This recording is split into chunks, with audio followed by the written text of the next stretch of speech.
What was that ref thinking? Well, Mike D, the referee, is here to help you. Join me on Whistle Talk. I talk to professionals on the field and in the booth to help you understand what is going on inside the mind of a football official.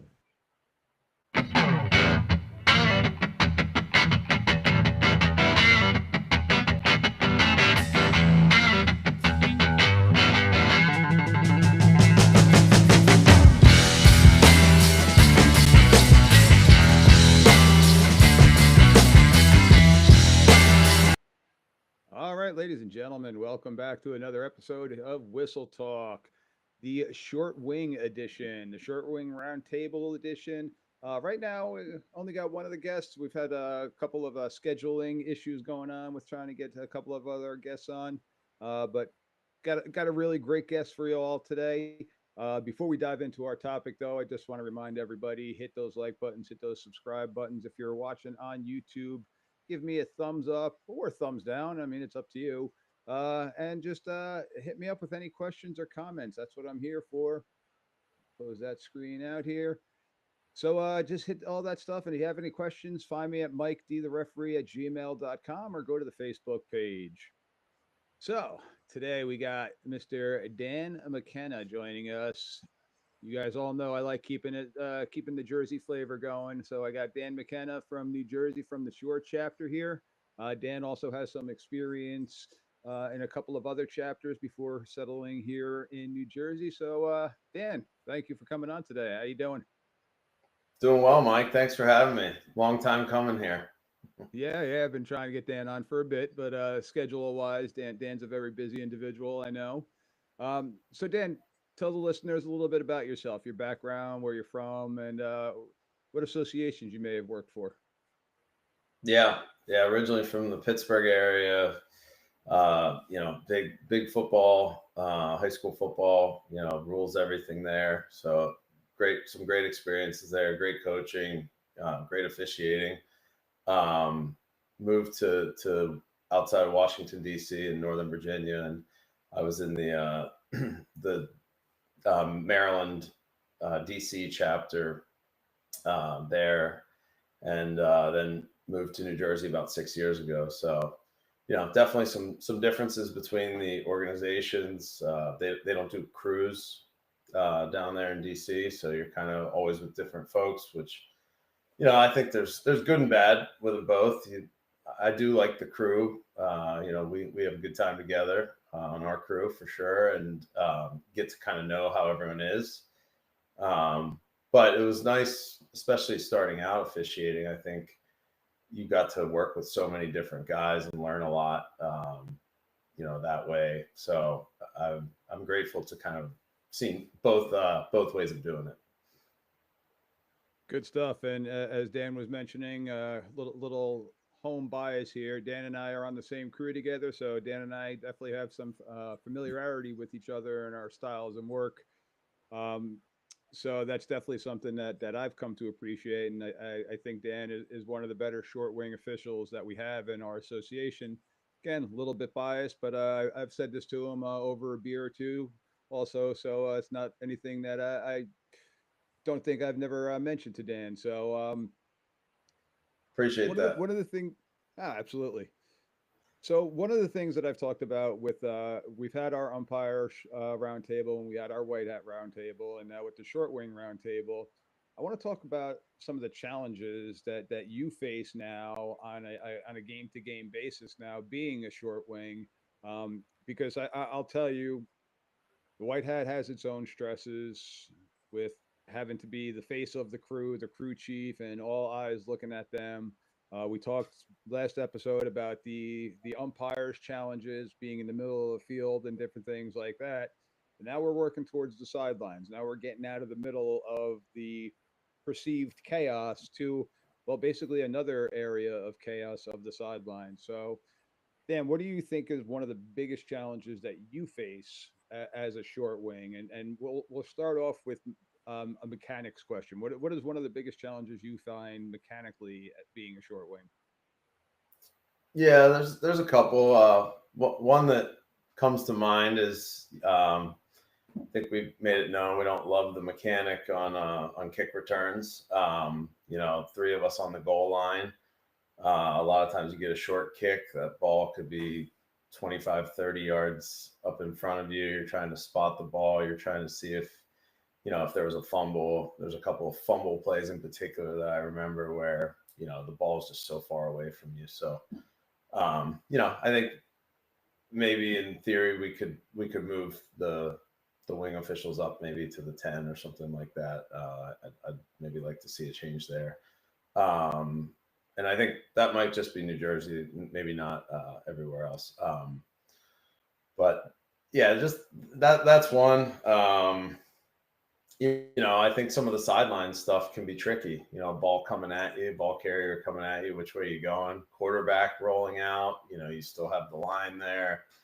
You kind of got to retreat backwards, but don't want to get yourself out of position. So those are definitely ones that come to mind. Yeah, so here in New Jersey, and I've talked about this on other episodes, we're predominantly six-man crews, and once we get lucky and get deeper into the playoffs, we are getting that seventh person. But I know a lot of places around the country are still five-person mechanics, so our mechanic is going to be a little bit different with who's got the line of scrimmage, different things like that. So with the six-man mechanic, our short wings aren't moving. They're the line of scrimmage is their body, their home, I should say, until the ball is kind of past them. Am I correct in saying that? Yeah, yep. We hold the line. You know, you're right. It used to be more the line judge versus head linesman, but now it's you know the same role. So yeah, we're staying put. So that's kind of what I was getting at. You know, ball coming at you type of thing. Those can be really tricky, especially some tight sidelines. You know, you're obviously we can talk about managing the teams and the coaches and stuff like that. You know, but kind of controlling the paint for sure, the white paint, but all of that helps, you know, when you have those chaotic situations coming on your sideline. Yep, absolutely. Um, so one of the hardest things I remember when I was a short wing is, well, I mean, pre-snap, you've got a number of things going through your mind pre-snap before the play even happens. So, kind of give us a play-by-play in your mind what you're thinking pre-snap. So the huddle breaks and you're ready to go. What are some of the things that you're focusing on at that point? Yeah. Well, first, you know, it's on and off the ball is a big thing. Communicating with the receivers, and you know, I think the better the football, hopefully they're better at talking to you. You know, some of the maybe sub varsity or um, the kids just walk up and kind of point and they don't know if they're pointing down, you know, punching back, whatever. So I think communicating and getting out there and talking to them and say, hey, every play I need you to let me know I'm on or off, you know, and start that early and give some grace early on too, you know, not trying to bang people early on, talk to them. So that's one. Formation's big, you know, because you're going to know what your which receivers you have based on the formation.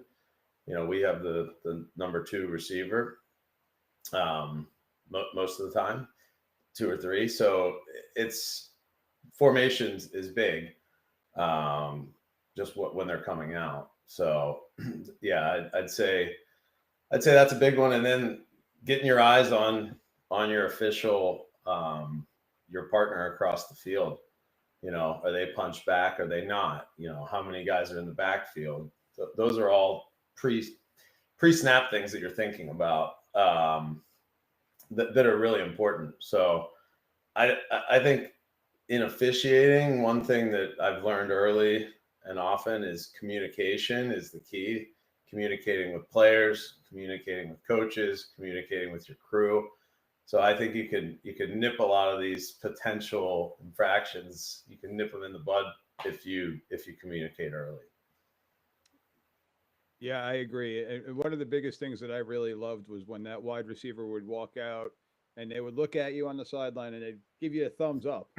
Right. What does Am I that mean? am I good? I don't know. Where do you want to be? What do you mean are you Yeah. good? Declare yourself. Yeah, and And it's tricky too, because you don't want to be telling them move up, or move back, because now the snap might be imminent. Now everyone in the buildings, everyone in the stadium sees him moving at the snap, but you caused that. So, once again, I often tell the receivers too, get out of the huddle, get out early. The guys that are walking up to the line as the quarterback's calling the count, you're just waiting for an infraction. So it could be preventative officiating by telling them these things. Yeah, and we talk a lot about preventative officiating, and one of the big things that we've talked about, and we've started with our state meetings here in New Jersey, um, is just, and you mentioned it before, if the kid comes out and they declare that they're on and they give you a punch forward, but they're still a yard off the line of scrimmage, we're not going to move them up now. We're not going to say, we're going to give them the benefit of the doubt. Okay, they declared themselves up. You're not going to punch back with your arm, even though technically they are off the line of scrimmage. But then at the end of the play, you're going to say, yo, son, make sure you move up. You were a little deep on that one. But because I know that I did it when I was a younger official, and with the JV game, I was having a kid move up, and it happened to be on the opposite sideline, and the coach and the kid moved up. Snap happened, and the coach was flipping out. That's a false start. He was moving forward, and I'm like, Coach, he declared himself on. I learned that the hard way. I had to try to explain it to the coach. Didn't like hearing it because technically the player was moving. Now it's JV or freshman. It was a sub varsity game, regardless. Which, in my opinion, they're teaching games. So I was teaching the kid the lesson. Well, I also got taught a lesson too. On okay, give it to them, then talk to them. Yeah, So for sure. And with that, with too many men in the backfield, another thing I've learned the hard way over the years is, if on the other side of the field, say you have a guy off, right? The closest to you is off. So your count, the quarterback, the obvious ones. But let's say there's a guy on the line closest to your official on the other side. So the number one receiver's on the line. The number two looks like he's back, but you don't know how your other official has declared him. So you shouldn't be throwing that flag, because he might have him on the line of scrimmage covered up. You know what I mean? yep. So he's not, you don't know what he's declaring that guy, because it's the second guy in. So he's not punching back for him. So I think that's an important one. That flag would need to come from him. Yeah, and we always talk about it in our pregame, no Me Too flags. But yeah, that's one that you don't want to fish somebody else's pond either on that one too. So you want to make sure that you're communicating. How often are you on the O to O pre-snap? Are you at all? I know some crews are a little bit different. Some crews that I've worked in and filled in with, it's a constant conversation going on before the snap happens. How are you and your opposite wing when you work and stuff like that? Not a lot. I think we've gotten more and more though. Certain things. I think letting them know, like if someone's covered up, is an important one, just so we all kind of know that going into the play. That's one that I've started to say sometimes. But as you know, we're not, as a crew, we're not a huge, on the radio crew, but I think that has become more and more, just to get everyone on the same page. It's really you and your other wing, but yeah. So now you've gone through all your pre-snap mechanics. Well, now you got a player that's going in motion, and now the ball snapped. What's your thought process now? And not just a plain play, but I'm giving you one where there's motion going on. So what's your thought process now? Yeah, once again, how is it changing the formation? Is he in motion while is the motion legal, right? Has everyone got set? I think that's one, to me, that we've seen a lot more. There's a lot more motion happening. I think coaches are realizing the value. I mean, if I was a coach, I would have motion happening every play. I think there's such an advantage of information that you could gain from it, but I'm not. And I'm glad some of them don't, because it makes it harder on us too. But yeah, a lot of times they're not getting set, or you have a lineman that's not really realizing, he thinks him going down in his stance doesn't really matter except for when the ball's being snapped. But the reality is if he's going down in his stance and there's a guy starting in motion, well, now you have a violation unless the motion man comes to a stop. So yeah, I think your peripheral needs to be going, because when there's motion happening, you're assuming they're going to snap the ball while he's in motion. You have to assume that, because you need to remember, was someone going down into their stance? Was everyone set? So those are some of the things I'm thinking about. Now you're talking about peripheral, and I know as the short wing, this might be one of the hardest plays that you guys have to work on, but the RPO plays. So where you got a lineman potentially downfield. Now, some associations that falls into the umpire's jurisdiction. For us, being our short wings in New Jersey are holding the line of scrimmage, the mechanic has kind of fallen more on the short wings, with the umpire now being the helper in essence, to try to give you a little bit more guidance. But now you're looking at an offensive lineman that's potentially 2 to 3 yards downfield, but you're also now peripheral. And where was the quarterback when that, or where was the ball released when that lineman was at that spot? So you're looking at two different things. And now you're also focusing on, okay, the ball's thrown downfield. Let's say it's a 15-yard curl route. Well, now you got to get that catch inbounds, out of bounds if it's on the sidelines. Plus, now you're getting that spot too. So you got a lot of different things going on right there, just on a simple curl route scenario that you may have going on. I don't know if they're going to run a 15-yard route on an RPO type of scenario, but you still got a lot of things going on. So that is where I feel that being the short wing may be the most difficult task, because your focus is not just in your zone, but your zone is much wider than everybody else's zone, in my opinion. Yeah, and all fair points. I think one of the most important things there is the way you work with your offside official.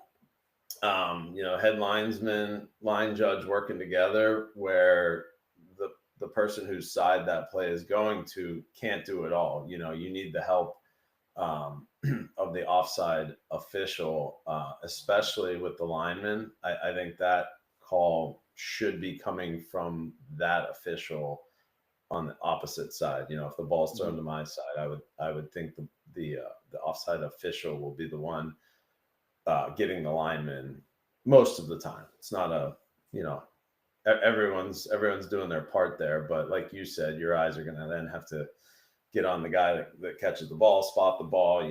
Chains might be on your side. There's a lot going on. So absolutely. I mean, I think your keys are important, but like on an RPO, those keys aren't great, right? Like the tackle's not giving you much if they're doing it right. You don't know for sure. They don't know whether it's run pass, hence RPO, right? So yeah, that's certainly a difficult play. We see more and more of it. But I think the key to that is not necessarily you doing more, but the offside official not taking that play off.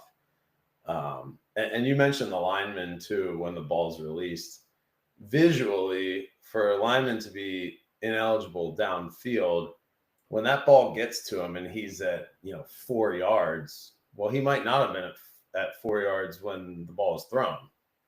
So, and people don't realize it, but visually, to everyone in the stadium, they see a ball hitting the ground, and then they're seeing a lineman at 4 yards, but that's not when it's a violation or a penalty. So I think those things are important, and that's the teamwork you gotta have going with the two short wings. Yeah, and that puts a big emphasis on something that I know we've talked about, and just the team aspect and being able to work together. And one of the things that I really do love about working here in New Jersey is the crew fact, because I know you and our opposite side official, and we have two people that kind of fill in that. We have one official who works a lot of college games too, so sometimes he might not be there. Um, but we still have a good, or you guys still have a good rapport with each other across the way of working with each other and understanding. Because not only do you have that aspect, but now if it's not an RPO, if it's the quarterback say rolling your way, well, for your safety, you're kind of backing off the sideline. You're given more because that play now, if that quarterback decides to tuck the ball and run, well, you need to kind of clear your body out of the way and clear that out. Also now, all right, they're rolling out your way, but now they get sacked. Who's got that spot? So now there's a lot of different things going on, and Yeah. being that offside official is not a playoff for you. And you guys have done a great job of understanding that and helping each other out with that soft spot scenario. Yeah. And the hardest one, I think, that you even left out is the quarterback rolls to your side, you retreat, up the field, let him go by you, and now he throws the ball near or at the line of scrimmage or past it. You know, you don't have that great angle that you're used to having, but that offside official should still be on his line, straight down the line, knowing whether he was past the line of scrimmage or not. So I think that one's important as well. Yeah, 100%, 100%. So you brought it up of allowing the ball to clear you and allowing the ball to pass you. You got a running back now. We'll go easy handoff type scenario. Running back breaks through the line of scrimmage and he's gone for 65 yards or whatnot. You got that spot still. Now, I'm an umpire. I'm old. I'm slow. I got bad knees. I don't have that spot. You do. So, what do you do in that scenario now? How are you getting a good spot? Yeah. Uh, got got to stay in good shape, Mike. You got to be able to keep up with them. No, I think that's where your deep official, a great mechanic is for the deep official to be near that spot, not take it, which a lot of them are tempted to do, but just yelling out a yard line to you, yelling out a yard as you're coming. No one else is near you. The teams aren't even near you. It's a long run. There's no one there. It's you and that official and maybe the ball carrier and the guy that tackled him, right? So him yelling out 23-yard line, 23-yard line, you square that off, come up, kill it. It looks great. It looks like you knew exactly where he was. It's definitive. So that's the key to that play, I think.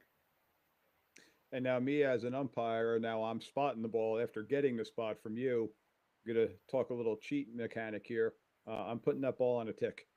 Because on that long run, it's not going to the 22.5 yard line. It's going to go to the 23 or it's going to go to the 22. And we're going to make it a little bit easier on us because that at that point in time, that 8 inches, 12 inches, whatever it may be, isn't really making a difference. They got the first down already in that scenario, typically. And Yeah, understanding and knowing what the situation is going to make a huge difference in that aspect. for sure. For sure. And it looks, I think us included, that deep official is not going to call out 22 and a half. He's going to say 20. Everyone's on the same page. He's going to know this is going to be on a tick. So he's saying 22, 23, whatever that is, we're taking that and rolling with it. So yeah, agreed. You get closer inside the 10. I think you're, inside the 20, inside the 10. Those, that's where we're going to probably have a conversation about, doing a half yard. Yep. Yeah, and for the people out there that don't understand too, when we're getting that help from that deep official is also their number one priority is the goal line. So they're staying deep. They can't get beat deep. So they're backpedaling. They're getting themselves to that goal line. But we talk about triangulating and keeping everything in front of us. So that deep official can see where the runner went down while still being 20 yards away because they tend not to have the chaos in front of them that the umpires, the short wings have with all the linemen and all the blocks going there. They kind of have a little bit more of a clearer view from back there. So although they're not coming up to get the spot, they can see where that person went down. And this is where I think the O really does come in handy here in a scenario like that. So they don't even have to yell it out. If they're just on the O, 23, 23, well, now we know what's going on and where to go with it. So Yeah. So Dan was talking earlier, and I'm going to share my screen here of a play that happened in a game that Dan was actually filling in, as we do here in the short chapter. So we're going to pull up to a Twitter feed here from a Thanksgiving Day game that Dan got to work. So Dan, you want to talk us through what we're looking at here? Yeah. So this was the end of the game. Tight game. It was I think under a touchdown, 6-point game. I want to say 5-point game, something like that. And the blue team's coming at us. They fumble the snap. There's about a minute and a half left. So this is a huge fumble. They were running the clock out, and I'm on the right of our screen here on the white sideline, and came running in. I knew it was a fumble. Came running in. Couldn't see anything. Next thing I know, White's running down my sideline with the ball. So, I have no whistle because I couldn't see. And then there was a late whistle from the umpire. And quite frankly, it was a crew saving call because I was completely blocked out. But White did recover the fumble in the behind their defensive tackle, the linebacker, I believe, recovered it. The ball trickled through to the defense, but he went down on a knee to pick it up. So this one just emphasizes like you're gonna be blocked out as a wing official, and you need help. Whether that's your umpire, whether that's a deep guy, whether it's your other wing. But this one, this was a crew saving call. The game would have completely flipped, and it would have been an incorrect call had I let it play out the way I saw it. All right, so let's let this one roll through.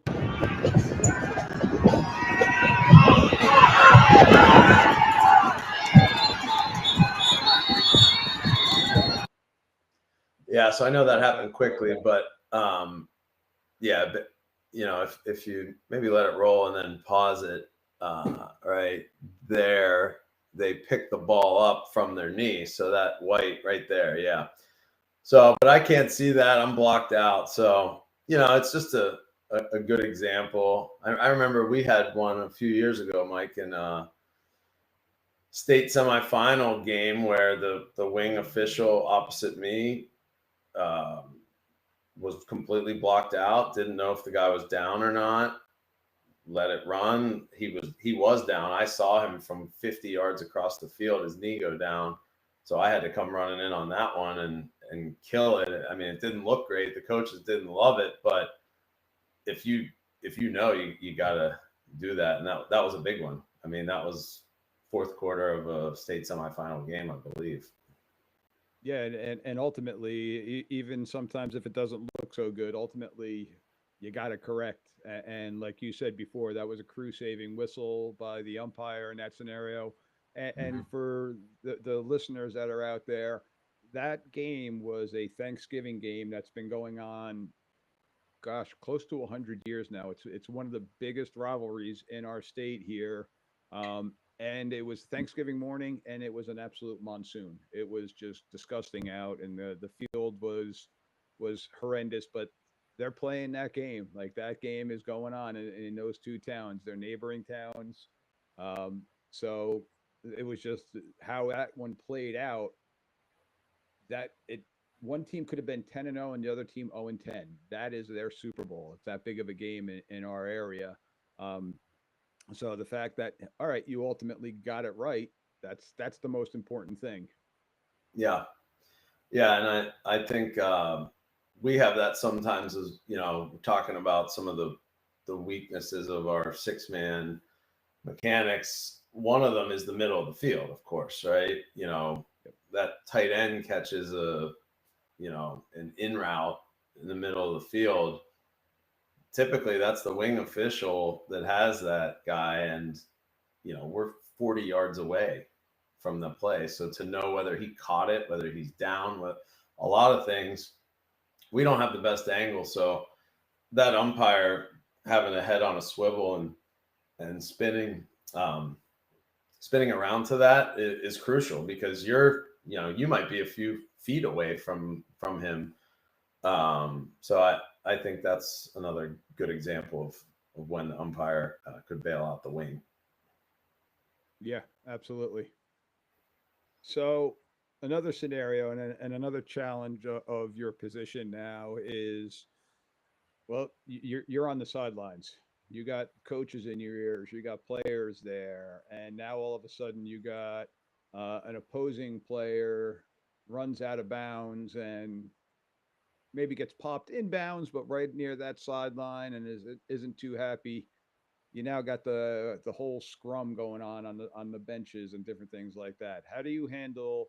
Well, first of all, what do you do in that mechanic? What's going through your mind in that scenario? How you, because ultimately you still got to get that spot too. So, what are you looking for in that scenario? Yeah, getting to that spot quickly, knowing that knowing what's about to happen. He's going into the opposing sideline, perhaps, and getting there quickly. Having facing the out of bounds is the most important part of that mechanic, so that you're looking at them. You're not facing the field. You're facing the bleachers. To get your eyes on, utilizing your beanbag to, if you need to save that spot, know where you're at, dropping a beanbag. Hopefully your deep guy is hauling to get to you and help out to clean it up. But yeah, getting up and using your voice. I think that's one thing that I've been taught over the years is your voice can really be utilized to be preventative from things like that happening. So, up easy, everyone off, out of here, whatever you're saying, you're clearing out. But yeah, that happens quickly. And sometimes those guys on the sideline want to get their little shot in, and they think they can do it in the cover of bodies there. So keeping an eye out for that is important, but those are tricky, and once again, having the team's back on your sideline helps, because maybe he falls on the ground instead of into bodies if you have him back far enough. Yeah, absolutely. And I know we had a scenario this year where we're kind of got a little chaotic, but going back on film and looking at it, we had the spot. You got the spot. I was in on the sideline helping you out and clearing bodies out. Our deep wing was coming down, and our white hat was in the mix too. So we had four officials using our voices, using our whistles, and ultimately we got the spot. We got the late hit penalty that was necessary in this particular scenario, and we got it right. Ultimately, we got it right, Yeah. and it was on the verge. It could have been something that was a bang bang all of a sudden, and now we got true huge chaos going on. But because you were there, we got the spot. Our offside official was holding the spot. He saw the beanbag. He was holding the spot. Our deep wing on the opposite side was coming to the middle of the field. He was off ball Yeah. officiating and checking out anything going on in the middle of the field. And now we had four sets of eyes in the scrum cleaning it all up. So ultimately, we got it right. And I think that's something that's a testament to our crew working well together and knowing where each other is going to be and having each other's back. So I think that's one of the major benefits that we do have, again, as being in that crew scenario. So what are your thoughts with that? Right.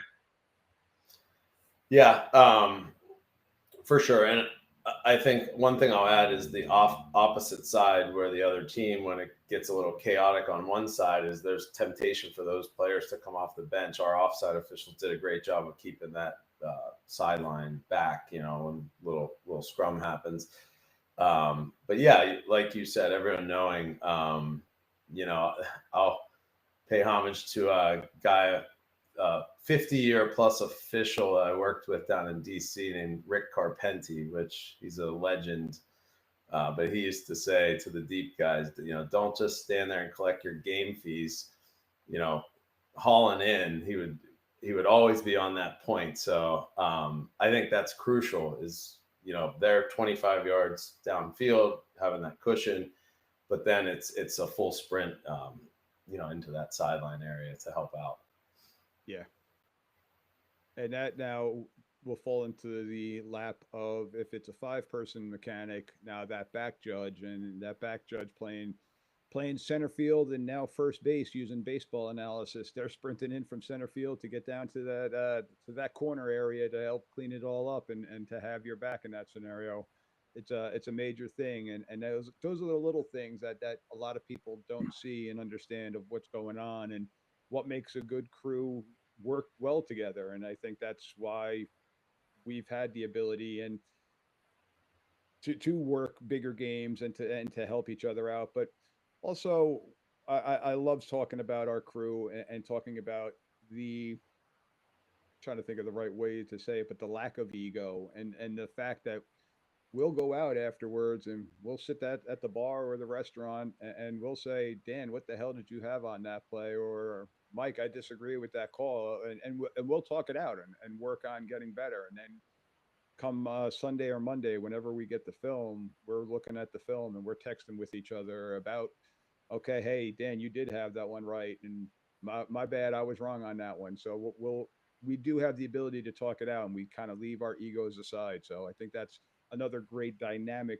of the crew aspect. So for the other states that are out there, it helps having a set crew, is Yeah, basically what I'm trying to say. it does. It does. You need the amount of officials to have the crews. That's some of the reasons some of the states don't, is Absolutely. lacking officials. So we all are trying to recruit, right? But yeah, I agree with you, and I think the big point there is there's always two or three plays in a game that are, interesting plays to review and debate and whatever, learn from, and it's so easy to just move on. Maybe it's a blowout game, move on to the next game or something like that. But that's not helpful. So I do think it's important to get to the bottom, to determine, I was right, wrong, indifferent, whatever your thoughts were, but kind of know and learn and move on from it. So So now let's talk a little bit. We were talking about your sideline mechanics and things like that. Um, how do you go about dealing with coaches?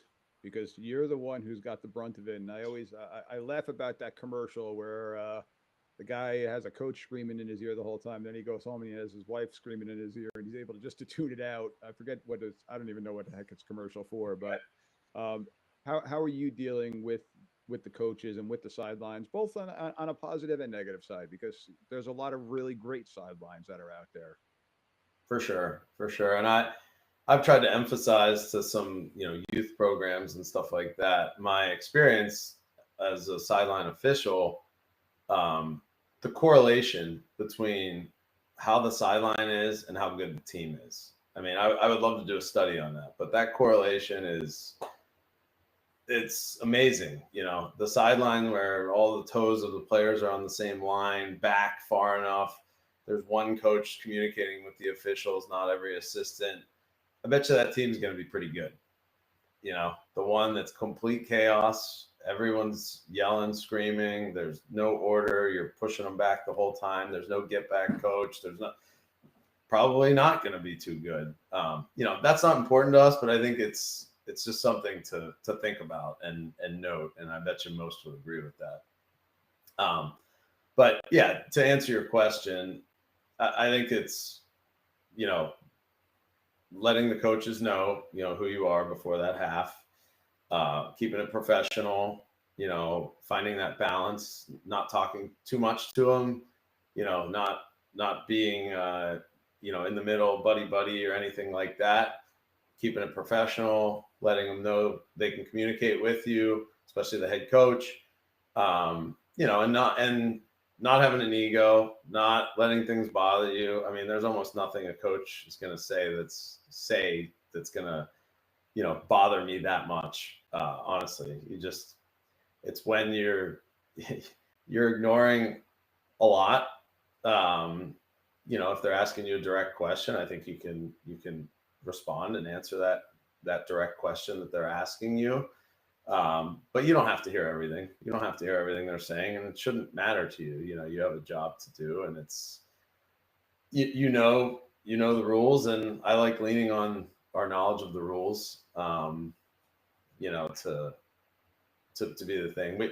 We talked about this previously, but you and I did that. Sometimes you could say things. The coaches, they're playing a game with you at some point, right? They're baiting you. They're baiting you into saying something. They're baiting you into throwing your fellow officials under the bus, maybe, or whatever it is. So you really need to be thoughtful of your words, and not say too much. Not ignore the coaches either completely. So I think you need to, maybe that's why there's so many lawyers in the NFL as officials, right? They're very lawyerly. They think through what they're saying, but yeah, you got to know that these coaches, a lot of times they want you to engage when they're going crazy. They want you to engage, and they want to use your words against you. So know that going in. Yeah, very much so. And a tip for a lot of people that are out there, especially the younger officials, if you have to talk to a coach, have your mic open or have another official there with you so that it doesn't turn into a one-on-one battle with another official, or just keeping the lines of communication open so that they can't bait you into it. I know at the upper levels, having that open microphone on is something that is key so that they're all communicating with each other and they're hearing what's going on. But we talk, I know me and the crew chief, anytime that the white hat has to go and talk to a coach, I'm usually right there with them. Just a second set of eyes, second set of ears to understand what's going on. And we try to talk to our wings about that. But there are a lot of times you're having one-on-one conversations with the coaches just because of your proximity with it. And there's times where I'm relaying to you over the O, hey, Dan, let the coach know I've talked to 58 about holding a number of times. Next time we're going to have to bang them and things like that. Yeah. So those are the communication aspects that we want to happen. But like you said, keep it short, keep it professional. Don't just go into idle conversation with them because they're going to try to get you off your game if they can. And some of them are good at it. Yeah, skilled, exactly. So I think that's well said. And yeah, it's a good point going with another official to have those conversations. I mean, the thing that I lean on, and I'd say one of the reasons I got into officiating is, high school football was so important to me in my life, and just such a great experience. And we put so much time and effort into it. And how much time and effort these players and coaches put into it. So that's why, they're amped up, these aren't things they'd be saying to you if you were, walking down the street with them. It's football. It's, the energy's there. So you got to just let it roll, don't take it personally. But my point to that is, the reason I got into officiating is you want them to settle the game on the field. It's not about you. It's not about, no one's there to watch the officials. It's about the players and the coaches. And I know Mike D, the referee, but but I think that's a point that I think you'd be well served if all the officials had that mentality, and I think that's why you let them play as much as you can. Yeah, absolutely. And I mean, I'm not hearing it so much from the coaches in the middle of the field. I'm hearing it from the players more often than you are. But not only do you also get it from the coaches, you're also the closest proximity to the fans, which, excuse me, we know some of the coaches, and this is not a knock on the coaches, but we know some of the coaches don't typically know all of the intricacies of the rules. Well, the moms and dads that watch the NFL games on Sunday, they think their game is an NFL game, and they truly don't understand the intricacies of the game. So you're the closest one hearing it from the crowd too. So you got to deal with all that stuff. For sure. And my favorite one on that topic was, back when intentional grounding, Federation changed that a couple of years ago, but quarterback would roll out, would be outside the pocket, the sideline, toss the ball into the crowd, and coach would be yelling, we'd have intentional grounding, and he'd say he's outside the pocket. You're right, coach, but that's not a Federation rule. So, once again, leaning on the rule book, and knowing that. But yeah, there's a lot of assistant coaches that they're not going to clinics. They're, they're volunteers. They're showing up maybe for a couple practices in the game, and they're sometimes the most heated ones, and they really don't know the rules, and that's okay. But once again, you don't need to be engaging everyone about everything that they say. That, yeah, because a lot of the time it's not incorrect. So, um, and there's times where you and I have had this where a coach is saying something and he's going to come up to you at the next timeout or something about it. So we'll check with each other and make sure we're on the right, the same page, and that we're correct on our ruling, because you don't want to walk up and be wrong on that either. So I think that's another important thing during those timeouts. You'll see us coming in and maybe having a quick chat, and oftentimes it's about how many timeouts each team has, but other times it's checking ourselves on a rule or a ruling or something like that. 100%, absolutely. And yeah, like I said, I think we do a great job of checking our egos out and leaving those packed away in the car until we get home. But I think we do our lines of communication as a group, even working with other crews and filling in. I know that I feel comfortable that I can go up. If I'm confident about something, I'm going to go up and I'm going to say, "Hey, look, this is what I had." And sometimes you got to fight for your call, or sometimes you got to get checked yourself and be like, "No, Dan, you were wrong on that. No, Mike, you missed that one," and Yeah. accept it and understand and learn from it. Right. And I think it's important. There's certain people that don't like losing arguments. I'm probably included in that.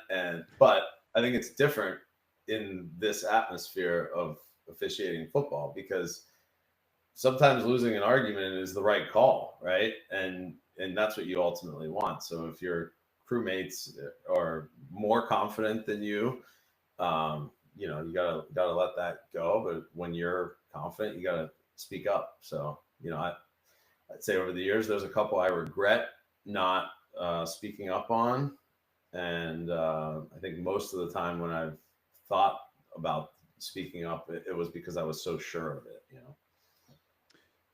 So Dan, I want to ask you one more question. We're getting close to that time of saying goodbye, but I know we've had conversations and we've done things as a crew where we've all come together and we've had conversations where there's been a flag on the ground and we've talked about it. And I know that the crowd hates it and they're all like, "What the hell are they doing?" They're making dinner plans or something like that. But when we're discussing a particular play and you have one point of view, and I'll use myself, I have a different point of view, and we go back and forth, and eventually it goes to my call, not your call.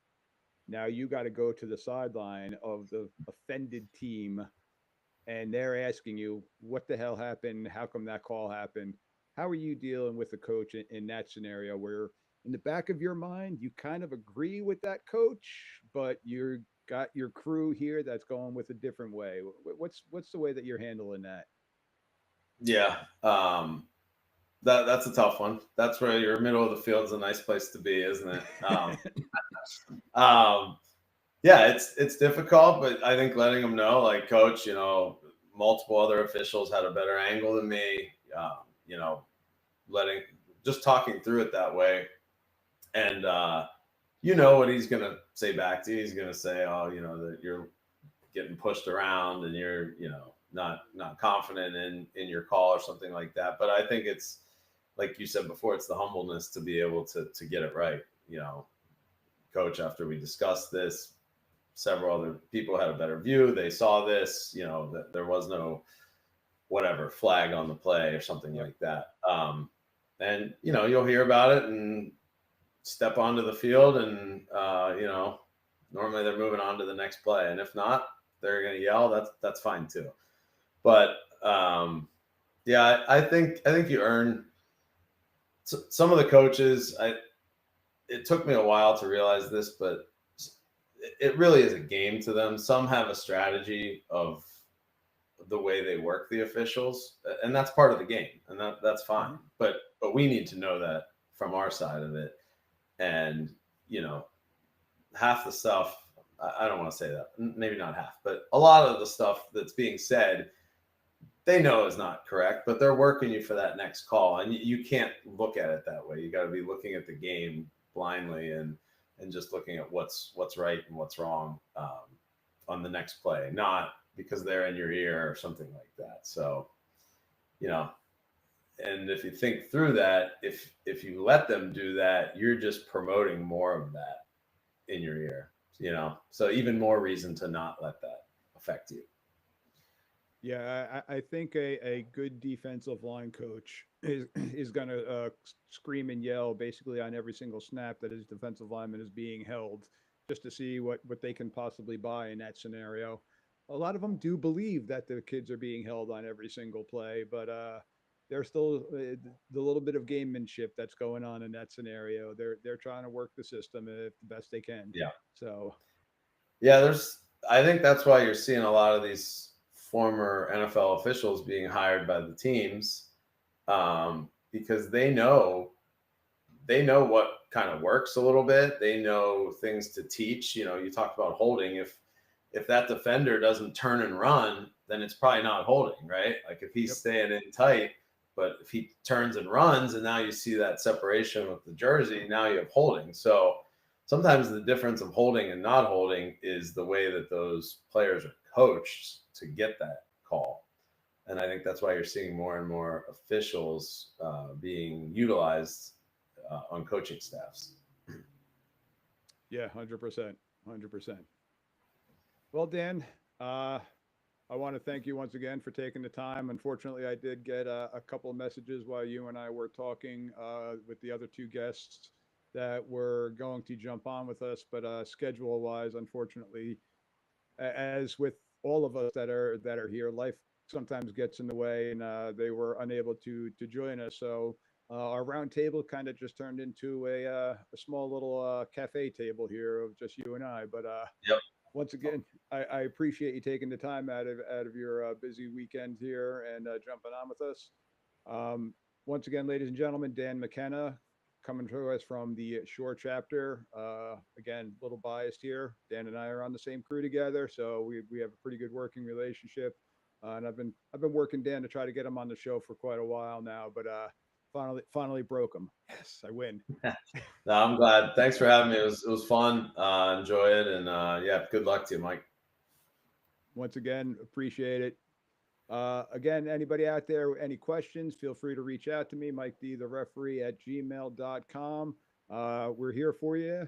And I look forward to our next episode where I'm going to have a couple deep wings on and talking about the games going on in the back of the field, the back of the defensive backfield, and all those fun things. So, once again, hit those like buttons, hit those subscribe buttons, and I will see you all next time. Have a good day, everyone.